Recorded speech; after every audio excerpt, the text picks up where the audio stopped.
وَلْتَكُن مِّنكُمْ أُمَّةٌ يَدْعُونَ إِلَى الْخَيْرِ وَيَأْمُرُونَ بِالْمَعْرُوفِ وَيَنْهَوْنَ عَنِ الْمُنكَرِ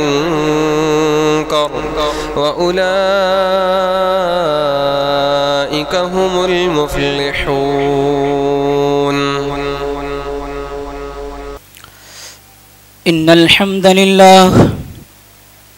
إن الحمد لله نحمده ونستعينه ونستغفره ونعوذ بالله من شرور أنفسنا ومن سيئات أعمالنا. من يهده الله فلا مضل له ومن يضلله فلا هادي له. وأشهد أن لا إله إلا الله وحده لا شريك له وأشهد أن محمدا عبده ورسوله. يا أيها الذين آمنوا اتقوا الله حق تقاته ولا تموتن إلا وأنتم مسلمون. يا أيها الناس اتقوا ربكم الذي خلقكم من نفس واحدة وخلق منها زوجها وبث منهما رجالا كثيرا ونساء واتقوا الله الذي تساءلون به والأرحام إن الله كان عليكم رقيبا. يا أيها الذين آمنوا اتقوا الله وقولوا قولا سديدا يصلح لكم أعمالكم ويغفر لكم ذنوبكم ومن يطع الله ورسوله فقد فاز فوزا عظيما. أما بعد فإن أصدق الحديث كتاب الله وخير الهدي هدي محمد صلى الله عليه وسلم وشر الأمور محدثاتها وكل محدثة بدعة وكل بدعة ضلالة وكل ضلالة في النار.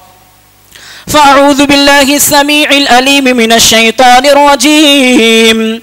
بسم الله الرحمن الرحيم. قاف والقرآن المجيد بل عجبوا أن جاءهم منذر منهم فقال الكافرون هذا شيء عجيب. أإذا متنا وكنا ترابا ذلك رجع بعيد. قد علمنا ما تنقص الأرض منهم وعندنا كتاب حفيظ. بل كذبوا بالحق لما جاءهم فهم في أمر مريج. أفلم ينظروا إلى السماء فوقهم كيف بنيناها وزيناها وما لها من فروج. والأرض مددناها وألقينا فيها رواسي وأنبتنا فيها من كل زوج بهيج تبصرة وذكرى لكل عبد منيب. وقال الله تبارك وتعالى في كلامه المجيد والفرقان الحميد. أعوذ بالله من الشيطان الرجيم. وسارعوا إلى مغفرة من ربكم وجنة أرضها السماوات والأرض أعدت للمتقين. وقال الله تبارك وتعالى في موضع آخر. أعوذ بالله من الشيطان الرجيم. فمن زحزح عن النار وأدخل الجنة فقد فاز وما الحياة الدنيا إلا متاع الغرور. رب اشرح لي صدري ويسر لي أمري واحلل عقدة من لساني يفقه قولي. رب زدني علما اللهم رب زدني علما. آمین. ہر قسم کی بڑائی و بزرگی و کبریائی اس وحدہ لا شریک خالق کائنات مالک ارض و سما کے لیے لائق و زیبا ہے، جو ہم سب کا مربی و پالنہار ہے.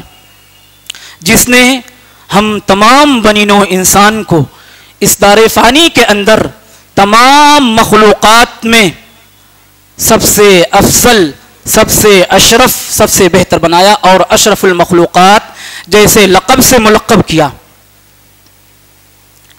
وہ احکم الحاکمین کہ جس کے اشارے کے بغیر ایک پتا بھی متحرک نہیں ہو سکتا. وہ احکم الحاکمین جس کے اشارے کے بغیر ہوا بھی اپنا رخ نہیں موڑ سکتی.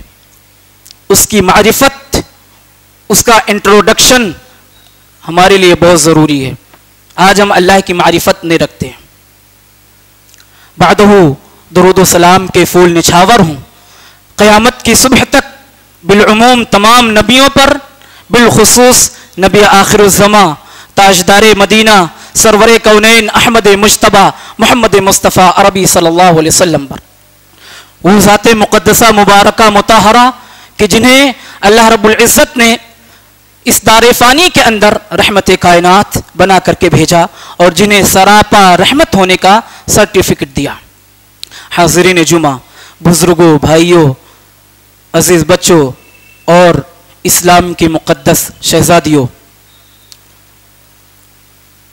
بندے ناچیز جو موضوع لے کر آپ کے سامنے حاضر ہوا ہے وہ ہے جنت تمہیں بلا رہی ہے، جس کی ہر کسی کی خواہش، ہر کسی کی تمنا، ہر کسی کا آرزو ہے، ہر کوئی متمنی ہے کہ وہ جنت میں چاہتا ہے. میں آپ سے سوال کر لوں کہ جنت کے خواہاں کون کون ہیں تو کم ہی ہاتھ ایسے ہوں گے کہ جو جنت کے لیے نہ اٹھیں، سارے ہاتھ اٹھ جائیں گے. تو جنت بلا رہی ہے، لیکن کون سے اعمال کریں گے تب جنت بلا رہی ہے ہمیں. آئیے چند اشعار جنت کے تعلق سے آپ کے خدمت میں پیش کرتا ہوں. رب کی بہشت سوچئے کیسا مقام ہے، رب کی بہشت سوچئے کیسا مقام ہے، حور و قصور خوب ہے، کوثر کا جام ہے، بولیں گے یہ ملائکہ باب بہشت پر، تشریف لاؤ مومنو تم پر سلام ہے. فرشتے جنت کے ہر دروازے پر، یہ قرآن کی آیت ہے سورۃ الرعد کی کہ فرشتے جنت کے ہر دروازے پر اہل جنت کے پاس آئیں گے اور وہ کہیں گے تم پر سلامتی ہو. مومنوں کو کہیں گے. ہم اور آپ دنیا میں ایک دوسرے سے آگے بڑھنے کے لیے، ایک دوسرے سے سبقت کرنے کے لیے آگے بڑھنے کی کوشش کرتے ہیں، ریس لگاتے ہیں اور اپنی پوری توانائی، پوری صلاحیت خرچ کرتے ہیں دنیا کمانے کے لیے، دنیا میں آگے بڑھنے کے لیے. لیکن رب کائنات کیا کہہ رہا ہے؟ آئیے سورہ آل عمران پارہ نمبر 4 آیت نمبر 133 133 اللہ رب العالمین اپنے مقدس کلام کے اندر ارشاد فرماتا ہے: اعوذ باللہ من الشیطان الرجیم وسارعوا الی مغفرۃ من ربکم، تم جلدی کرو اپنے رب کی مغفرت کی طرف اور حصول جنت کی طرف تم ریس لگاؤ، ایک دوسرے سے سبقت کرو، ایک دوسرے سے آگے بڑھو. اور ایسی جنت جس کے تعلق سے رب کائنات نے فرمایا وَجَنَّةٍ عَرْضُهَا السَّمَاوَاتُ وَالْأَرْضُ، ایسی جنت کو حاصل کرنے کے لیے جس کی وسعت آسمان و زمین کے برابر ہے. اعدت للمتقین، اور وہ متقیوں کے لیے تیار کی گئی ہے، پرہیزگاروں کے لیے تیار کی گئی ہے، تقوی گزاروں کے لیے تیار کی گئی ہے. تو جنت کو حاصل کرنے کے لیے سب سے پہلے مغفرت کی طرف دوڑ لگانا ہوگا، سب سے پہلے مغفرت کی طرف سبقت کرنا ہوگا. اور مغفرت کیسے حاصل ہوگی؟ اللہ کے احکام پر عمل کرنے سے مغفرت حاصل ہوگی. جن چیزوں کو اللہ رب العالمین نے جن چیزوں سے منع کر دیا ہے جو منہیات چیزیں ہیں اس سے رک جانا اور حلال کردہ چیزیں جس چیزوں کو اللہ رب العالمین نے ہمیں کرنے کے لیے حکم دیا ہے اس پر عمل کرنا یہ حصول جنت کا باعث بنے گی. اور ایک دوسرے مقام پر رب کائنات نے فرمایا ہم اور آپ دنیا میں جو سب سے زیادہ بنا لیتا ہے, جس کے پاس زیادہ مال و دولت ہے, جس کے پاس پیسہ زیادہ ہے, ہم اس کو کامیاب سمجھتے ہیں, لیکن رب کائنات کس کو کامیاب کہہ رہا ہے؟ آئیے دیکھتے ہیں سورہ آل عمران پارہ نمبر 4 آیت نمبر 185 185. اعوذ باللہ من الشیطان الرجیم فمن زحزح عن النار وادخل الجنت فقد فاز. جس چہرے کو جہنم کے آگ سے بچا لیا گیا, وادخل الجنہ اور اس کو جنت میں داخل کر دیا گیا, فقد فاز تو وہ کامیاب ہو گیا, وہ کامران ہو گیا, وہ فتح یاب ہو گیا. وما الحیات الدنیا الا متاع الغرور. دنیا کی زندگی یہ لہو لعب کا سامان ہے, یہ متاع ہے, یہ اپنے طرف کھینچنے والی ہے. ہم کو اگر جہنم کی آگ سے بچا لیا گیا اور جنت میں داخل کر دیا گیا تو ہم فتح یاب ہو گئے, کامیاب ہو گئے, کامران ہو گئے. اور جنت یہ اللہ رب العالمین کے محبوب ترین بندوں کا آخری مقام ہے اور اطاعت گزاروں کے لیے اللہ رب العالمین کی طرف سے عظیم تحفہ ہے. یہ ایسا حسین اور خوبصورت محل ہے جس کی مثال کوئی نہیں ہے. مرنے کے بعد قیامت کے دن ان لوگوں کو ملے گا جو ایمان لانے کے ساتھ ساتھ نیک اور اچھے اعمال کریں گے. قرآن نے جنت کی تعریف یوں کی ہے کہ اس میں عالیشان عمارتیں ہوں گی, خدمت کے لیے حور و غلمان ملیں گے, انسان کی تمام جائز خواہشیں پوری ہوں گی, اور اس میں ابدی زندگی انسان بسر کرے گا, ہمیشہ کی زندگی اس میں بسر کرے گا. اس کی تمام تر جائز خواہشیں اس میں پوری ہوں گی. کوئی ایسی نعمتیں نہیں ہوں گی جس میں رب کائنات نے اس کے لیے تیار نہ کی ہو. اور ایک جامع ترمذی کی روایت, امام ترمذی نے اس حدیث کو اپنے سنن میں روایت کیا ہے. راوی حدیث ابو ہریرہ رضی اللہ عنہ, وہ روایت کرتے ہیں کہ اللہ کے رسول صلی اللہ علیہ وسلم نے فرمایا کہ جنت میں ایسی ایسی نعمتیں ہیں ما لا عین رأت ولا اذن سمعت ولا خطر فی قلب بشر, کہ جنت میں ایسی ایسی نعمتیں ہیں جس کو کسی آنکھ نے نہیں دیکھا, نہ ہی کسی کان نے اس کی تعریف سنی ہے, اور نہ ہی کسی انسان کے دل میں, کسی سی حیات انسان کے دل میں اس کا تصور, اس کا خیال پیدا ہوا ہے. یعنی کوئی ایسی نعمت رب کائنات نے نہیں چھوڑی ہے جس کا انسان دل میں سوچ سکتا ہے, تصور کر سکتا ہے, خیال لا سکتا ہے اس کا. تو جنت کے حصول کے لیے ہمیں آگے بڑھنا ہوگا. ثواب اللہ کے راہ میں خرچ کرنے میں, ثواب کو حاصل کرنے میں, مغفرت کر کے ہمیں آگے بڑھنا ہوگا اس دنیا میں, تب ہم جنت حاصل کر سکتے ہیں. اور جنت کے حصول کے لیے ہمیں اپنے جان و مال کی قربانی دینی پڑے گی. جنت کا حصول بہت آسان ہے. انسان کو جو بھی قیمت ادا کرنی پڑے جنت کو حاصل کرنے کے لیے, قیمت کو ادا کر کے جنت کا مالک ضرور بننا چاہیے. صرف تمنا اور آرزو کر کے جنت نہیں ملنے والی ہے. ہمیں عمل کرنا ہوگا, ایمان کے ساتھ ساتھ عمل صالح کرنا پڑے گا, تب ہمیں جنت ملے گی. رب کائنات نے ایک دوسرے مقام پر جنت کا نقشہ یوں کھینچا ہے. سورۃ الرعد آیت نمبر 23-24 کے اندر, اعوذ باللہ من الشیطان الرجیم جنات عدن يدخلونها ومن صلح من آبائهم وازواجهم وذریاتهم, کہ ابدی جنتوں میں جنتی لوگ خود بھی داخل ہوں گے. دیکھیے اللہ رب العالمین, جیسے ہم دنیا میں ایک ساتھ میں ایک فیملی ایک گھر میں رہتے ہیں, اگر سارے لوگ نیک ہیں تو رب کائنات کا فرمان سنیے کہ ابدی جنتوں میں یعنی ہمیشہ کی جنت میں جنتی لوگ خود داخل ہوں گے, اور ان کے ساتھ ان کے آباء و اجداد, ان کی بیویاں اور ان کے اولادوں میں سے جو نیک ہوں گے وہ بھی ان کے ساتھ داخل ہوں گے. ومن صلح من آبائهم وأزواجهم ومن كل باب سلام علیکم بما صبرتم فنعم عقبی الدار. اور جنت کے ہر دروازے سے فرشتے اہل جنت کے پاس آئیں گے اور کہیں گے سلام علیکم بما صبرتم فنعم عقبی الدار. تم پر سلامتی ہو، یہ جنت تمہارے صبر کا نتیجہ ہے، آخرت کا گھر تمہیں مبارک ہو. یعنی رب کائنات دنیا میں جو کچھ بھی پریشانیاں، جو کچھ بھی مصیبت تمہیں دیتا تھا، تم صبر سے کام لیتے تھے، صبر کرتے تھے کہ اللہ رب العالمین کی طرف سے ہے. مصیبت بھی اللہ رب العالمین دیتا اور مصیبت کو ٹالنے والا بھی اللہ رب العالمین ہے. تم اپنے تقدیر پر یقین اور ایمان رکھتے تھے اور صبر سے کام لیتے تھے، تو یہ جنت تمہارے صبر کا نتیجہ ہے. اللہ اکبر. اور صبر کرنے والوں کے لیے رب کائنات نے جنت کی خوشخبری سنائی ہے.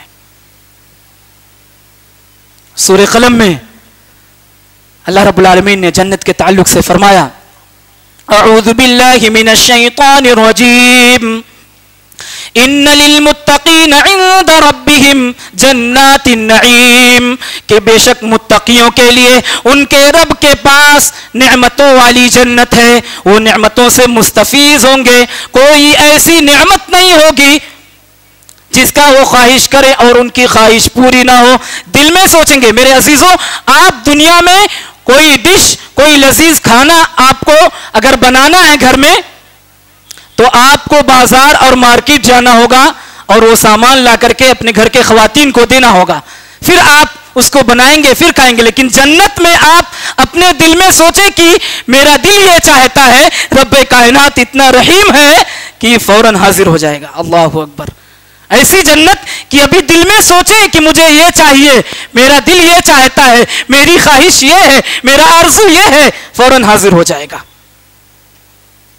آئیے اللہ کے رسول صلی اللہ علیہ وسلم کی ایک حدیث پڑھتے ہیں اور دیکھتے ہیں کہ رب کائنات نے اس میں کیا فرمایا. جامع ترمذی کی حدیث نمبر 2850. آئیے پوری حدیث لفظ بلفظ پڑھتے ہیں. عن ابی ہریرہ رضی اللہ عنہ قال قال رسول اللہ صلی اللہ علیہ وسلم من خاف ادلج ومن ادلج بلغ المنزل الا ان سلعۃ اللہ غالیۃ الا ان سلعۃ اللہ الجنہ. ابو ہریرہ رضی اللہ عنہ راوی حدیث ہے، وہ روایت کرتے ہیں کہ اللہ کے رسول صلی اللہ علیہ وسلم نے فرمایا من خاف ادلج، جو ڈرا وہ بھاگا، ومن ادلج بلغ المنزل، اور جو بھاگا وہ منزل تک پہنچ گیا. کیا مطلب؟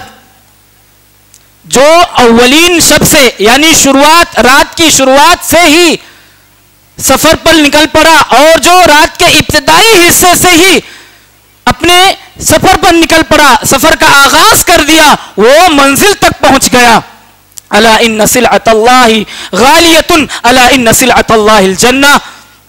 آگاہ رہو کہ اللہ کا سودا گراں قیمت ہے اور اللہ کا سودا جنت ہے.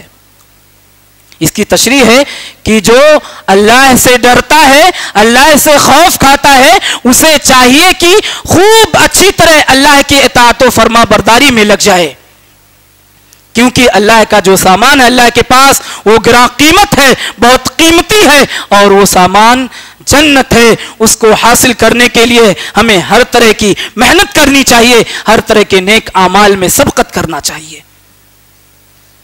ہم اور آپ ایک دوسرے سے مال و دولت میں آگے بڑھنا چاہتے ہیں، لیکن جب صحابہ کرام کی زندگی کا ہم مطالعہ کریں گے تو پتا چلے گا کہ صحابہ کرام ثواب میں آگے بڑھنے کے لیے، جنت کے حصول کے لیے ہمیشہ ایک دوسرے میں ٹھنی رہتی تھی.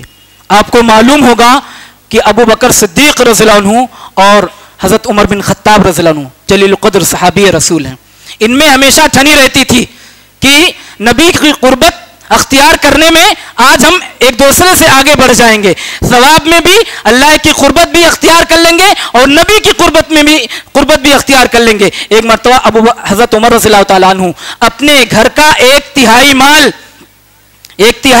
مال اللہ کی راہ میں خرچ کرنے کے لیے نبی کریم صلی اللہ علیہ وسلم کی خدمت میں لے کر حاضر ہوتے ہیں اور کہتے ہیں کہ اللہ کے رسول صلی اللہ علیہ وسلم اپنے گھر کا 1/3 مال آپ کی خدمت میں حاضر کیا ہے. ایک حصہ مال اپنے بیوی بچوں کے لیے چھوڑا ہے اور 1/3 مال آپ کی خدمت میں حاضر ہے، اور دل میں کیا سوچ رہے ہیں کہ آج قربت اختیار کرنے میں اور ثواب میں ابو بکر صدیق رضی اللہ عنہ سے آگے بڑھ جائیں گے۔ نوٹ کیجئے، غور کیجئے، صحابہ کرام کی زندگی کیسی تھی، ثواب کو میں آگے بڑھنے کے لیے، جنت کے حصول کے لیے، مغفرت کے لیے کیسا عمل کرتے تھے، وہ کیسا آگے بڑھتے تھے۔ دل میں سوچ رہے کہ آج آگے بڑھ جائیں گے، اتنے میں ابو بکر صدیق رضی اللہ عنہ آتے ہیں، اپنے گھر کا سارا مال لے کر کے، جھاڑو لگا کر کے لے کر اللہ کی خدمت میں حاضر ہوتے ہیں۔ اللہ کے رسول صلی اللہ علیہ وسلم، یہ مال آپ کی خدمت میں حاضر ہے، اللہ کے لیے لگائیے، اللہ کی راہ میں خرچ کیجیے۔ آپ اللہ کے رسول صلی اللہ علیہ وسلم کہتے ہیں کہ اے ابو بکر صدیق رضی اللہ عنہ، کیا تم نے اپنے گھر میں اپنے بیوی بچوں کے لیے کچھ چھوڑا ہے؟ الفاظ پر غور کیجیے، خواتین اسلام غور کیجیے الفاظ پر۔ اللہ کے رسول صلی اللہ علیہ وسلم کہہ رہے ہیں کہ اے ابو بکر صدیق رضی اللہ عنہ، کیا تم نے اپنے بیوی بچوں کے لیے کچھ چھوڑا ہے؟ یہ الفاظ نکلتے ہیں کہ اللہ کے رسول صلی اللہ علیہ وسلم، ہم نے اپنے بیوی بچوں کے لیے کچھ چھوڑا ہے تو ہے اللہ کی اور اس کے رسول کی محبت۔ اللہ اکبر، سارا مال آپ کی خدمت میں حاضر ہے۔ حضرت عمر رضی اللہ عنہ کہتے ہیں اب کبھی بھی یہ دل میں تصور ہی نہیں لاؤں گا، یہ خیال ہی نہیں لاؤں گا کہ میں آپ سے آگے بڑھ جاؤں ثواب میں اور نبی کی قربت اختیار کرنے میں آگے بڑھ جاؤں، کبھی بھی۔ یہ عمل ہمارے اندر بھی ہونا چاہیے، کیونکہ اس نبی کے نقش قدم پر چلنے والے ہیں، صحابہ کرام کے نقش قدم پر چلنے والے ہیں۔ انہوں نے جیسا عمل کیا، ہم اہل توحید ہیں، ہمیں بھی ویسا عمل کرنا ہوگا۔ جب ان کے جیسا عمل کیے ہم تو بلا کسی شک اور شبہے کے اللہ کی مغفرت ہوگی اور اللہ کی جنت ہمیں حاصل ہوگی۔ دنیا کے اندر بہت کشش ہے، دنیا اپنی طرف کھینچتی ہے، مائل کرتی ہے، اور ہم اور آپ دنیا کے پیچھے بھاگ رہے ہیں۔ ہائے مال، ہائے دولت۔ میرے عزیزو، آپ ذرا بتائیے، ذرا سوچئے کہ کوئی دنیا سے کچھ لے کر گیا ہے؟ نہیں، خالی ہاتھ وہاں سے آئے تھے اور یہاں سے خالی ہاتھ جانا ہے، پھر بھی ہم دنیا کے پیچھے لگے ہوئے ہیں۔ آخرت کی کوئی فکر نہیں ہے کہ مرنے کے بعد کیا ہوگا۔ قبر کے اندر ہمارا قریبی سے قریبی رشتہ دار، جس کے ساتھ کے بغیر ہم ایک چائے بھی نہیں پیتے، وہ بھی ہمیں دفن کر کے آ جاتا ہے، وہاں رکتا نہیں ہے کہ ابھی سوال ہونے والا ہے کہ دنیا میں تو نے کیسا عمل کر کے آیا، کوئی نہیں رکتا۔ پھر بھی ہم آخرت کو بھولے بیٹھے ہیں، مرنے کے بعد کیا ہوگا بھولے بیٹھے ہیں، صرف تمنا اور آرزو لیے ہوئے ہیں کہ ہم اہل توحید ہیں، ہمیں جنت مل جائے گی۔ نہیں، عمل سے جنت ملے گی۔ اس لیے شاعر کا کلام ہے کہ بے عمل دل ہو تو جذبات سے کیا ہوتا ہے، کھیت بنجر ہو تو برسات سے کیا ہوتا ہے۔ عمل کی ضرورت ہے، عمل سے کورے ہیں ہم۔ عمل کیجئے، پھر اس کے بعد تصور کیجئے، اپنے دل میں خیال کیجئے، تمنا رکھیے، آرزو کیجئے۔ بغیر عمل کے، عمل سے خالی ہے ہمارا دل۔ کوئی ایسا گناہ نہیں ہے جس میں مرتکب نہیں ہو رہے ہیں، جس میں ملوث نہیں ہے، اور پھر ہم خواہاں ہیں، پھر بھی ہم تمنا کر رہے ہیں جنت کی، تو جنت کیسے حاصل ہو سکتی ہے؟ جنت تو اللہ رب العالمین کہہ رہا ہے کہ متقیوں کے لیے، پرہیزگاروں کے لیے، اللہ نے اپنے محبوب ترین بندوں کے لیے تیار کر رکھا ہے۔ اور سورۃ الکہف میں اللہ رب العالمین نے فرمایا جنت کے تعلق سے، اعوذ باللہ من الشیطان الرجیم، ان الذین آمنوا وعملوا الصالحات کانت لهم جنات الفردوس نزلا، کہ بے شک وہ لوگ جو ایمان لائے اور ایمان لانے کے بعد عمل صالح کیے۔ پتہ چلا ایمان اور عمل صالح یہ لازم اور ملزوم ہیں، دونوں کا ہونا ضروری ہے۔ اگر آپ ایمان لائے ہیں تو ایمان کے ساتھ آپ کا عمل صالح ہونا چاہیے، نیک اعمال ہونے چاہیے، کیونکہ رب کائنات کہہ رہا ہے کہ بے شک وہ لوگ جو ایمان لائے اور عمل صالح کیے، نیک اعمال کیے، ان کی مہمان نوازی کے لیے رب کائنات نے جنت الفردوس تیار کر رکھا ہے۔ اس لیے میرے عزیزو، ہمیں جب دعا مانگنا ہے تو اللہم انی اسألک الجنہ نہیں کہ اللہ میں تجھ سے جنت کا سوال کرتا ہوں، نہیں، اللہم انی اسألک الجنت الفردوس، کہ اللہ رب العالمین میں تجھ سے جنت الفردوس کا سوال کرتا ہوں۔